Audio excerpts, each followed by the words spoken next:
All right, so just like we did yesterday, we're going to start with a little bit of warm-up, just so that we're practicing some grammar things most days. So I'm going to present my screen. I think there's 5 questions, but they're not all correcting sentences. It's also some other types of questions too. So I'll give you guys about 5 minutes to work on it. That's not the right day. There you go. So number 1 and 2, you're going to be correcting the sentences. Number 3, you're going to use the context clues of the sentence to tell me what the word chronological means. And then number 4 and 5 are the statements below fact or opinion. So all you got to do is write fact or opinion. So I'm going to give you guys 5 minutes to work on that. So at 8:38, we will continue on. I will put on a little bit of music too.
Okay, about 2 more minutes.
About 1 minute, and then we'll get going.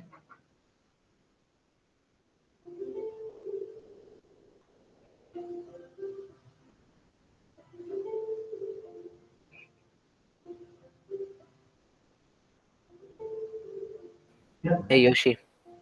Probably. I think it's probably What? sometimes Irvin and Kirk will How go are on you? and clean up outside. So Good. that's probably it. Yeah. But you know I'm what's tired. You never know. Alrighty, guys, let's go ahead and go over these. So I'm gonna just zoom in a little bit on Okay. this, and I will type in our answers here. So I might need some of you guys to unmute and help me through it because I cannot see you. But let's start with number 1. First off, what should we fix about number 1? Like as we go down the sentence. Fix present. Capitalize. We need to fix present. That's good. What about the beginning of the sentence? What should we always start with? Capitalize. Capital. Capitalized. Gotta start with the capital. So my mom. Does mom need to be capitalized?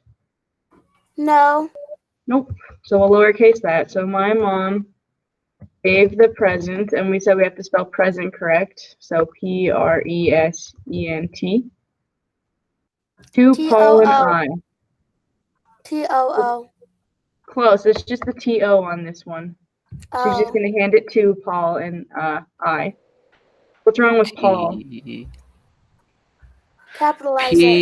P-U. It's spelled right. We just gotta capitalize it.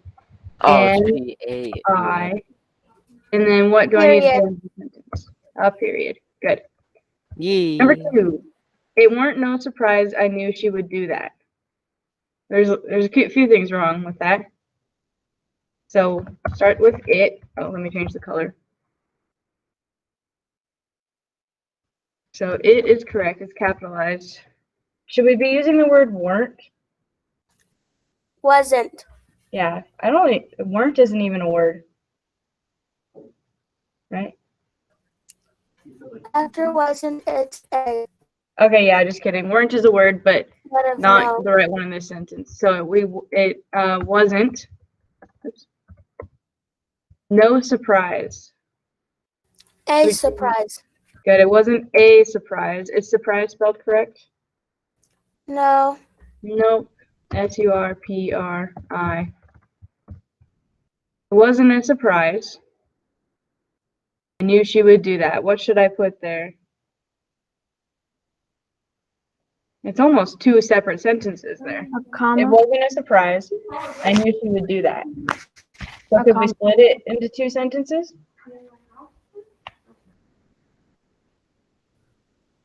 What do you guys think? Could we split it, or should we add a word in between the sentences? We got to do one or the other.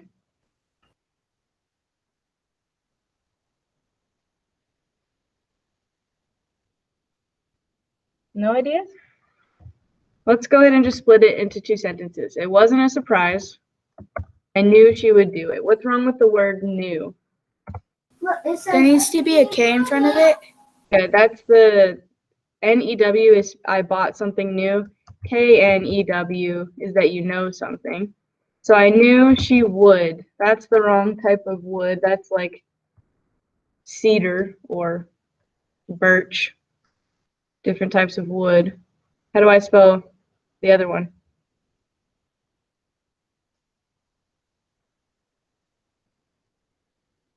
W. O-U-L-D. Good. W-O-U-L-D. Do that. What do I need at the end of the sentence? Period. A period. Good. On the next one. Whoa, too far. It says to use context clues to determine the meaning of the word chronological. So the timeline gave the event in chronological order. What does chronological mean?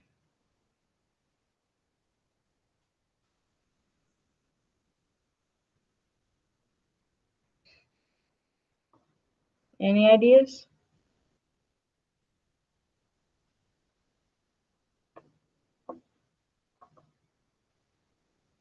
So let me give you an example of something chronological. If you were to go through your day chronologically, you would start in the morning at 8 a.m. and then you would go through your day to 9 a.m., 10 a.m., 11, noon, 1. So your day goes in chronological order. What do you guys think?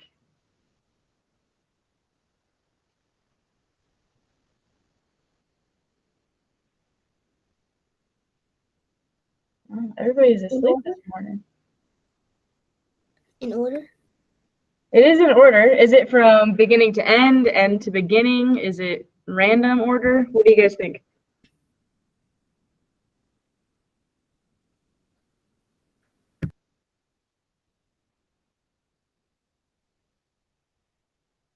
If I say that I start my day in the morning and I end it at night, am I going from beginning to end or end to beginning? Beginning to end. Good. So chronological means you're starting at the beginning and going to the end. So the timeline gives the events by starting at the beginning and going to the end of the order. Okay? Number 4, this one you're going to tell me if this is a fact or an opinion. Over 80% of the students check out library books every week. Fact or opinion? Fact. That one is a fact. You can prove that that one is a thing. A fact is just a statistic. It definitely happens. Sorry. And our next one. Our last one. Every student should read 2 books each month. A fact or an opinion? Fact. What do you guys think? Fact or opinion? Opinion. Opinion. This one's an opinion. Because it's not saying that every student does read 2 books each month. It's just saying every student should do that. It's our opinion. We don't actually have to. You just should. So yeah, you guys should read every month. Just saying. Now, there's our warm-up. Yesterday, we did not get to finish the close read in our Brown Girl Dreaming text. So we're going to go ahead and go back to Google Classroom and open up our Brown Girl Dreaming assignment. Okay, so Google Classroom, it's the same one that we've been doing in ELA for a while. Brown Girl Dreaming Student Edition. All right. And then open that up in Savvis Realize.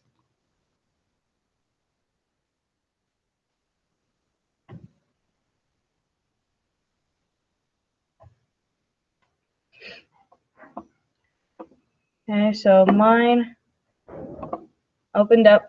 Your guys' work will have saved from yesterday because the student side, your guys' side of the program saves your work. Anything that I wrote yesterday is not going to be there. It doesn't save the teacher side.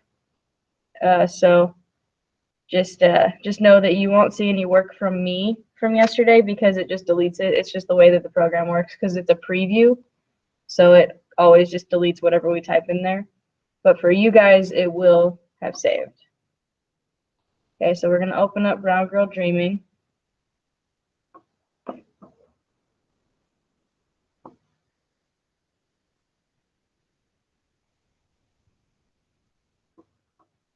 Alrighty. We did some highlighting yesterday, so it saved my highlighting. That's cool. Did it save anything else?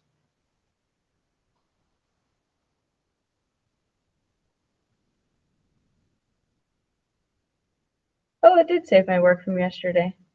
That's nice. I'm glad. It always saves your work. It doesn't shouldn't- always save on the teacher side. It saves on the student side all the time. But sometimes when I go back in to look at this before I teach it to you guys and I just look over what we're doing for the day, it hasn't saved my work from the day before that we did. So, Do you not write it down? I mean, I have a nice teacher edition book that helps me anyway, so I don't need to write it down. Okay. Yeah. Okay, so are we good? We're on the Brown Girl Dreaming? All right. So for today, we're going back to the close read. So if we're on the right side, it's under Making Meaning. So we'll open up those tabs. And then it's 1, 2, 3, 4, 5 down. Close read the text. So we'll open up Making Meaning, close read the text. And we did quite a bit of it yesterday, so we're kind of near the bottom of that section. Okay. You guys with me so far? Doing good? Alrighty. So we are down on wishes. So if we scroll down, we did number 1, 2, and 3. We did the close read for gifted for that poem. Then we did the close read for sometimes. We already did that one. We did the close read for Uncle Robert. And we are on close read for wishes. So close read on this one says lines 4 through 8. And it talks about mark the details in line 4 through 8 of wishes. So I'll give you guys about a minute to go ahead and scroll down and find this part so that your screen looks like mine. If you need any help getting there, let me know, please.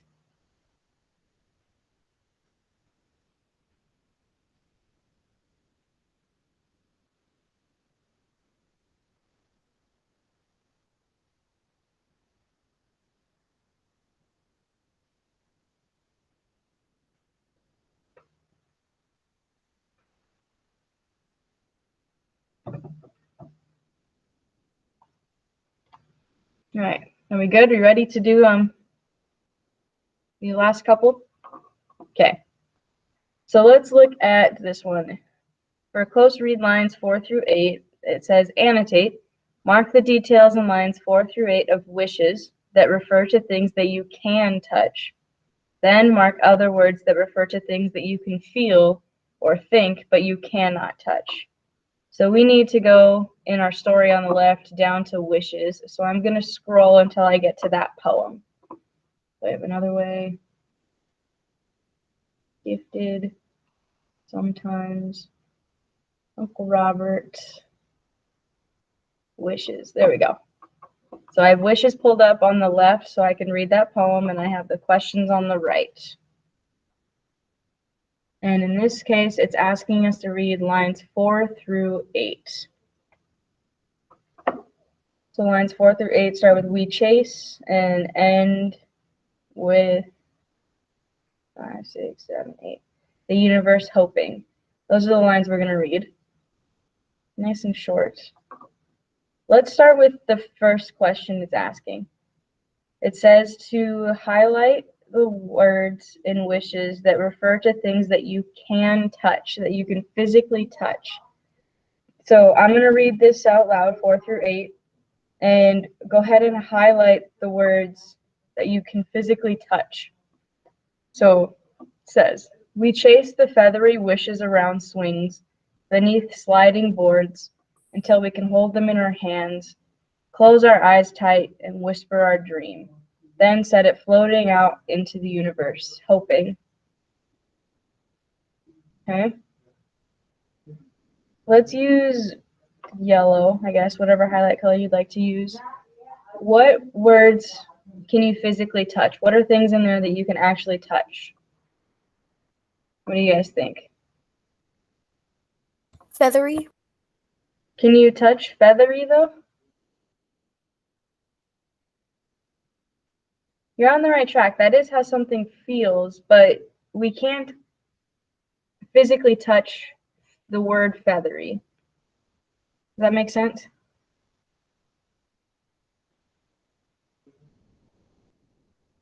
What's something that you can like physically touch in that? Sliding boards. The sliding boards is something that you can physically touch. So I'm going to highlight that yellow. We can physically touch the boards. What else can you touch? The swings. The swings.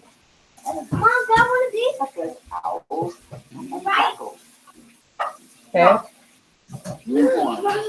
What else? I can think of 2 other things in here that you can touch.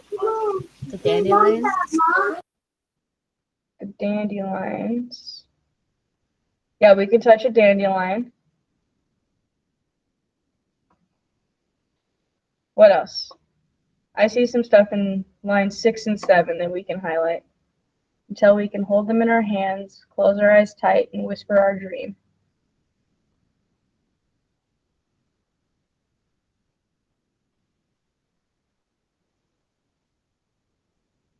What else can you touch? Hands. Good. You can touch hands.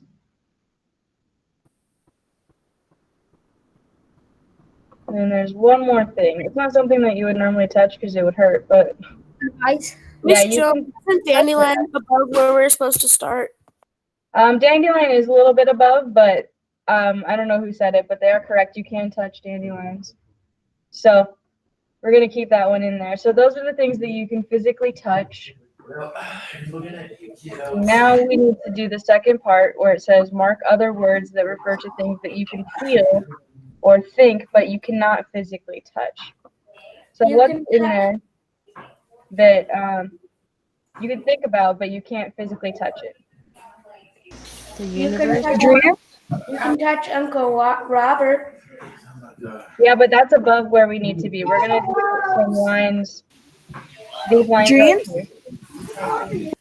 4 through 8. Dreams. Good, where's that at? There we go. Dream is something that you can think about and you can have, but you don't physically touch. So I'm gonna do a different color. Then there's 2 more. Universe. Universe is another one. And then one more up in the fourth line. We chase the feathery wishes around. What can you think about but not physically touch?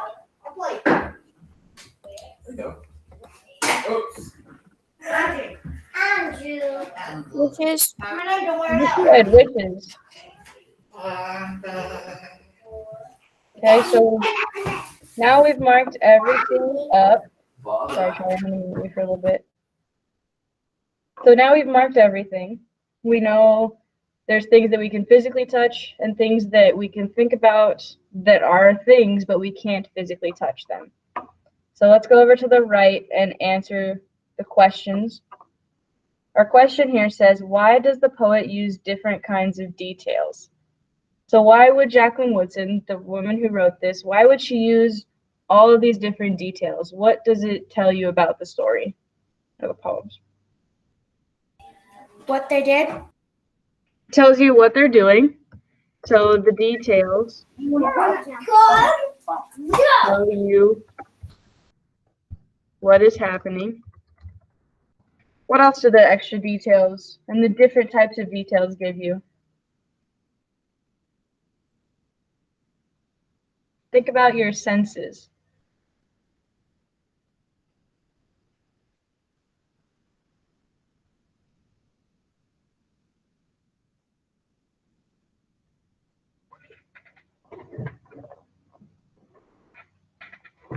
Any ideas? What they think and what they hope. There you go. That's a good thing to think about. So we have the different details. The different details help you know. Can't type again. What people are thinking and feeling. Good.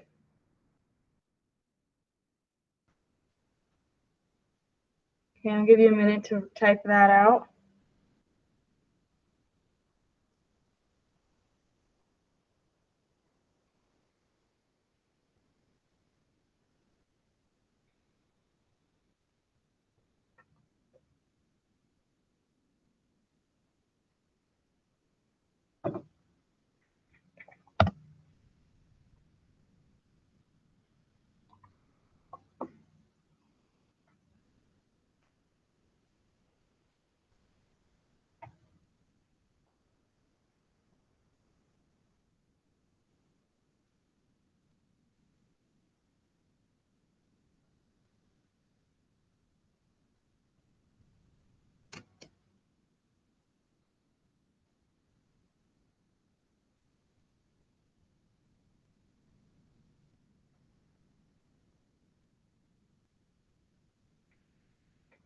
Alrighty, let's do this. The next question. Conclude.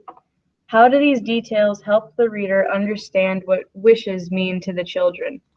So if you think about wishes as a child, You wish for all kinds of cool, awesome things. And then as an adult, you don't really wish for that as much. Too much is going on in adulthood usually, unfortunately. So what do you guys think that these wishes mean to a child? Their hope. Yeah, they're hopeful, right? The wishes help the children stay hopeful. I like that. It helps the children stay hopeful. Maybe adults need to wish for things more often, get more hope in their lives.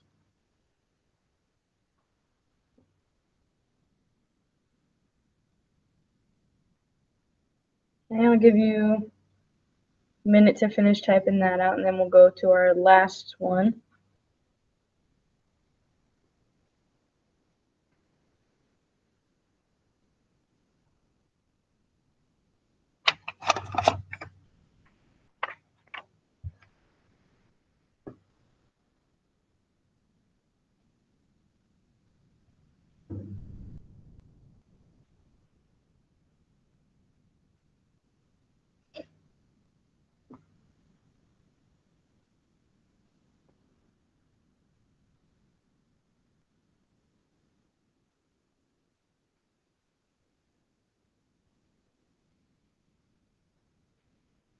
Alrighty.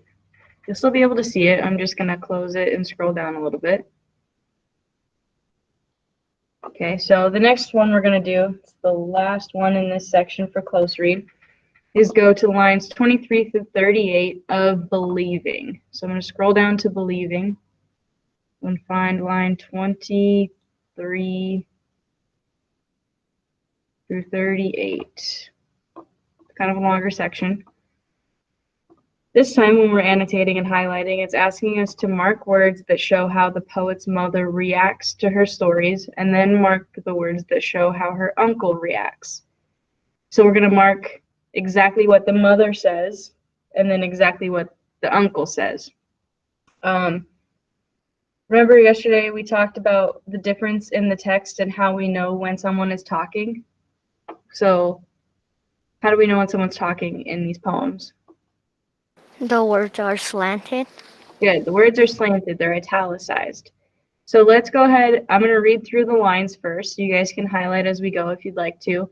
And be thinking about what words we're going to highlight for when the mom is talking and then when the uncle is talking. So the part we're going to do is, but my mother accuses me of lying. If you lie, she says, one day you'll steal. I won't steal. It's hard to understand how one leads to the other, how stories could ever make us criminals. It's hard to understand the way my brain works, so different from everybody around me. How each new story I'm told becomes a thing that happens in some other way to me. Keep making up stories, my uncle says. You're lying, my mother says. Okay, so that's the section we're going to highlight. Let's start with the mom's words. When did the mom talk?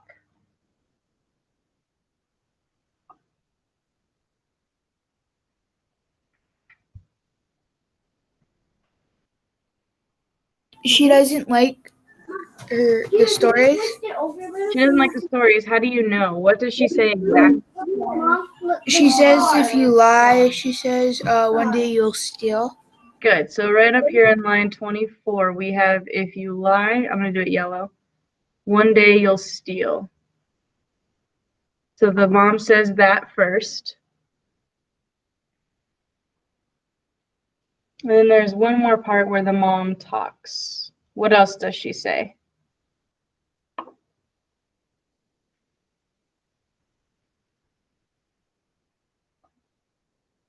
It's kind of near the end of the part that we read.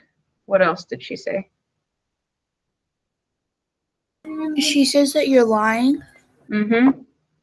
Again, she just says, you're lying. There we go. Okay. So that's what the mom says. She just keeps saying that Woodson is lying and her stories are made up and are going to lead her to a life of stealing things. What does the uncle say? keep making up stories. Good. The uncle says, keep making up stories. I'm going to do that in a different color. Let's do green. Okay, so we have in yellow what the mom says, and then in green or a different color, whatever color you'd like, what the uncle says. So we've done the part where we need to annotate. Now we need to answer our questions on the side. The first question asks, why does the poet include these different reactions? So why would the poet include the mom saying that she's lying and the uncle saying that she should keep making up stories?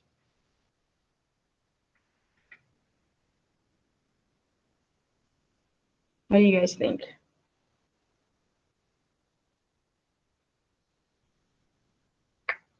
She includes them to give people an idea of what their personality is. Okay. So the poet includes the different reactions to her stories. Oops, I could spell. To show the different personalities of people.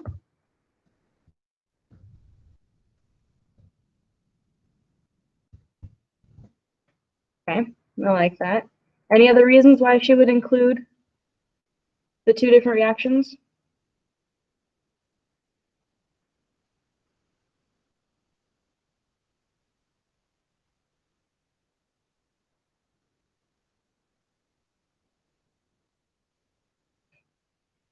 No?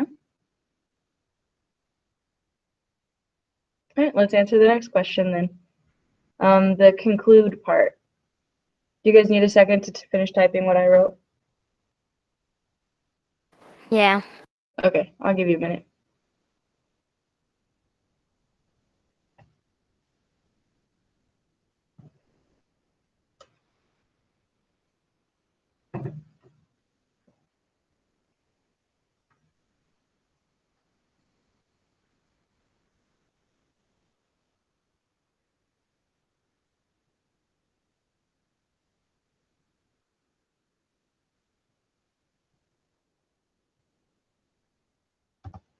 Alrighty.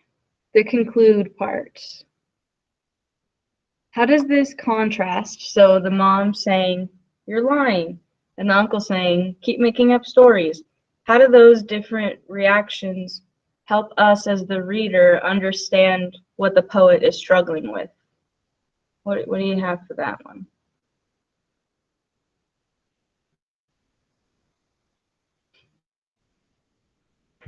What do you guys think?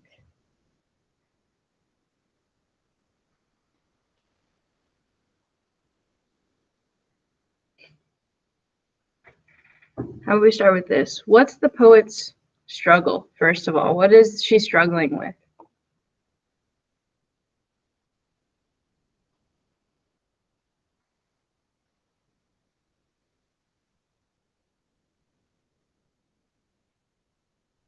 Any ideas?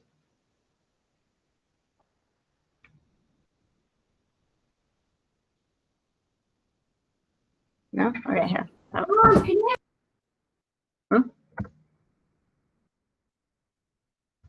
So the poet is struggling with whether to tell her stories or not.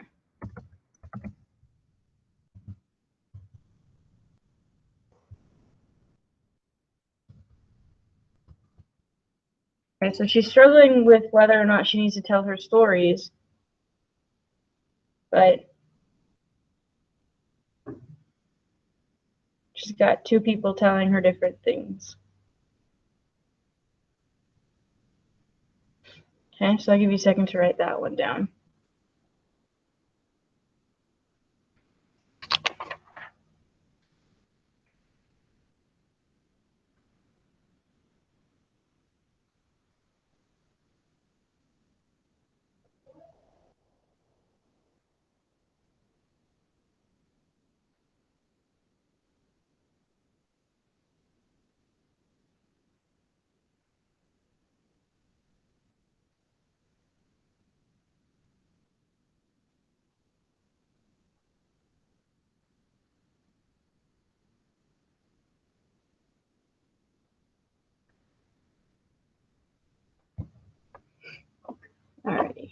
I'm gonna close that one.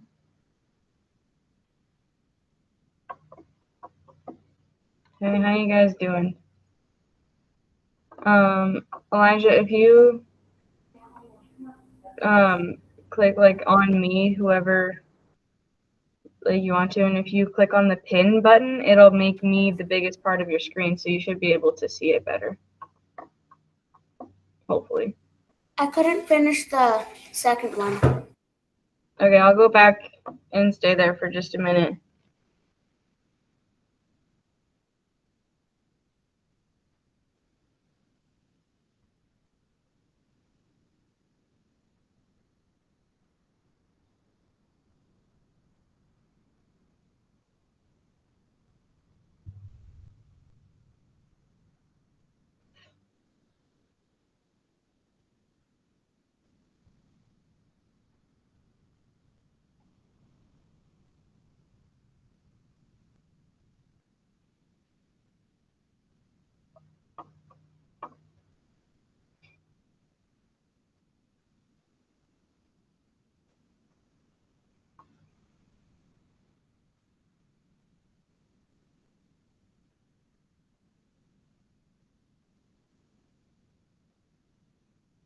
I'm done.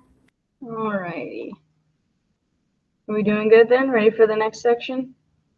I'm only gonna do a couple more questions and then we'll be done for the morning. Well, until math, but sound good?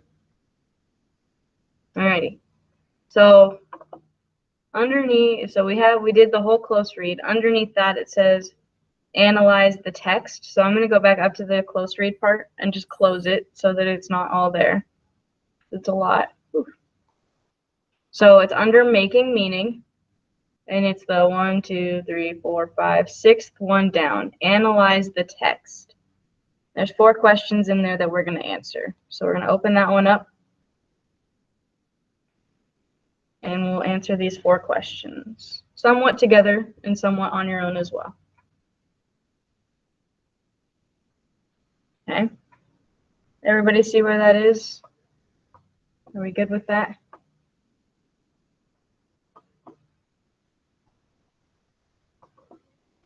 All right. So number 1 here says part A, list 3 details from the poems that connect to an aspect of Woodson's personality. Okay, so part A, we are going to list aspects of Woodson's personality that comes from the poems. So we went back and we highlighted quite a few things. I think one of the first things that we should do is go back and look at our highlighted stuff to see if any of it connects to Woodson's personality, like who she is as a person. So if you're looking at my screen, in Brooklyn Rain, we highlighted watch, watch, watch. Could that connect to her personality at all? What do you guys think?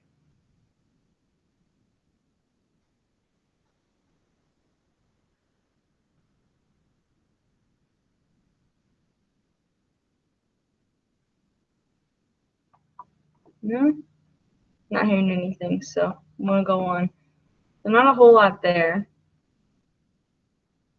We didn't really highlight anything in another way. So let's go ahead and go down to gifted. We highlighted Odella has, and Odella has. But when we go down a little bit, remember we talked about she's gifted, we are told, and I imagine presence surrounding her. I am not gifted. When I read the words twist, twirl across the page, I think that this part could connect to her personality a little bit. I'm going to highlight it. How could this connect to her personality?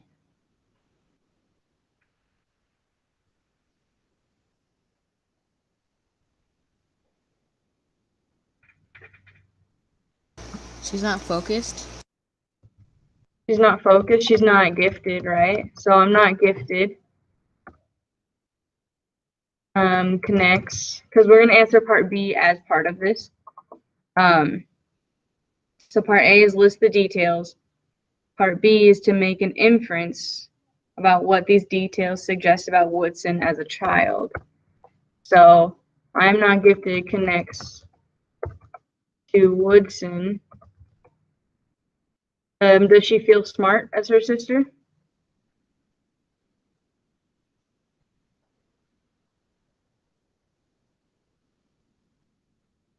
No. No, she doesn't really feel as smart as her sister. So the fact that she's straight up saying, I am not gifted, connects to Woodson not feeling smart. Okay, I'm actually going to get rid of this A right here. There's one detail with an explanation.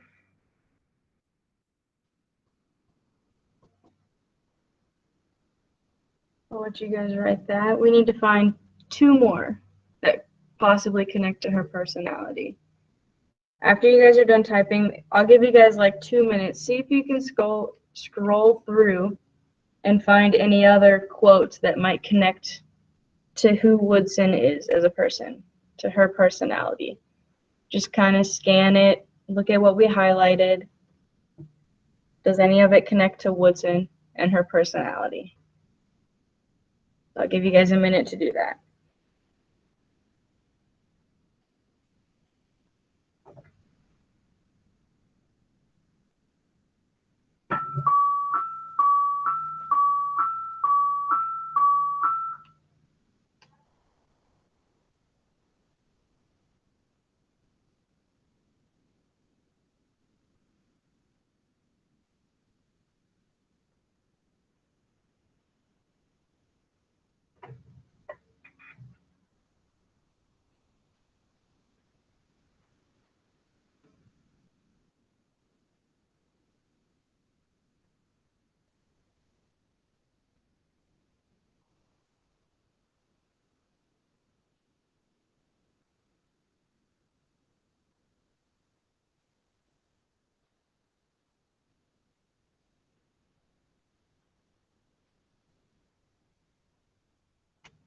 Alrighty.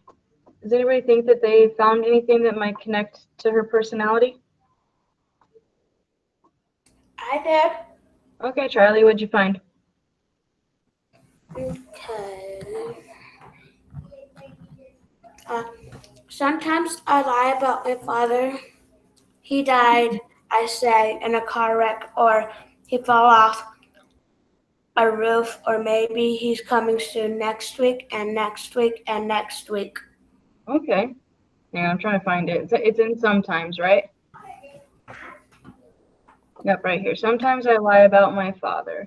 So I'm going to highlight that in pink because that's what I did the other one. And I'm going to type that out down here. Sometimes, spell it right.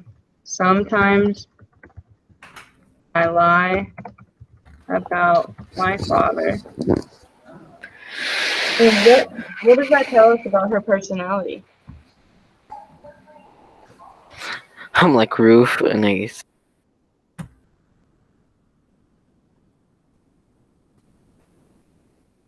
We already kind of talked about this one a little bit, that she makes up these stories about her father, and we talked about why she does that. Do you guys remember?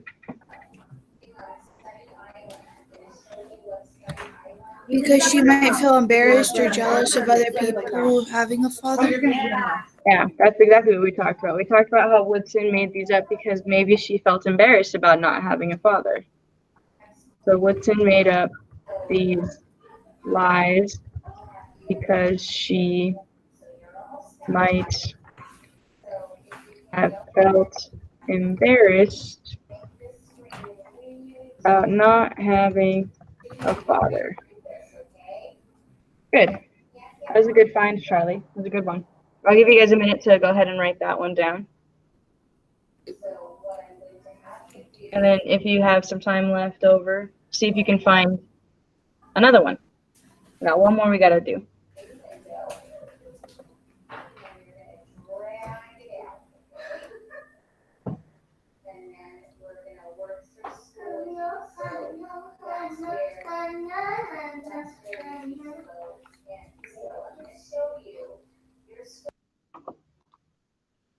Okay, about 1 minute.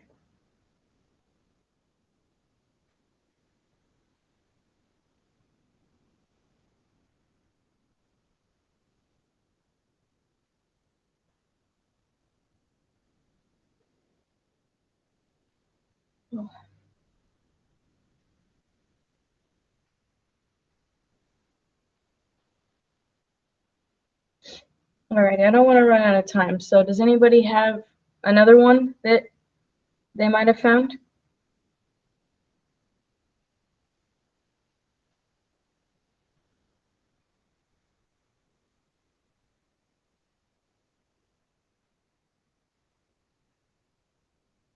No? Alright, I'm gonna give you guys one, and then you guys are gonna tell me what it tells about her personality. So it's in Brooklyn Rain up near the top.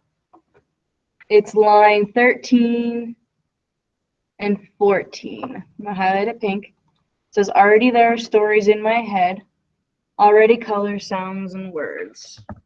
So already there are stories in my head. Already color and sound and words. So that's the quote we're going to use. Does anybody know what that would tell us about her personality?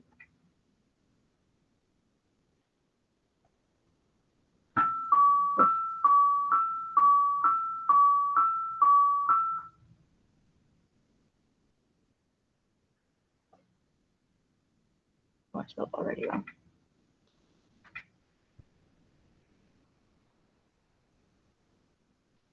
What does this tell us about her personality? Is she boring? Is she fun? Can she imagine things?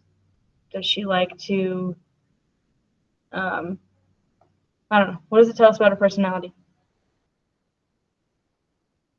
She likes to think of things. She likes to think of things, right? And imagine things. So this tells us that Woodson is imaginative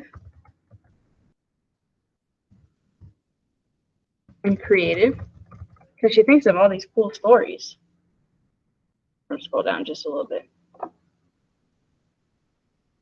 Okay, so there's our 3 for that one. I'm gonna give you guys 2 minutes to type that up, and then I'm gonna talk about the next 3 because they're actually ones that are kind of like your thoughts, so I can't really give you guys the answers anyway.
Okay, how you guys doing? Need a little bit more time?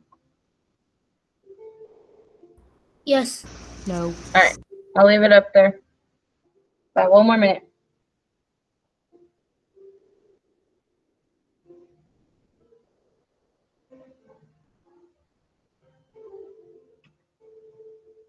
Done.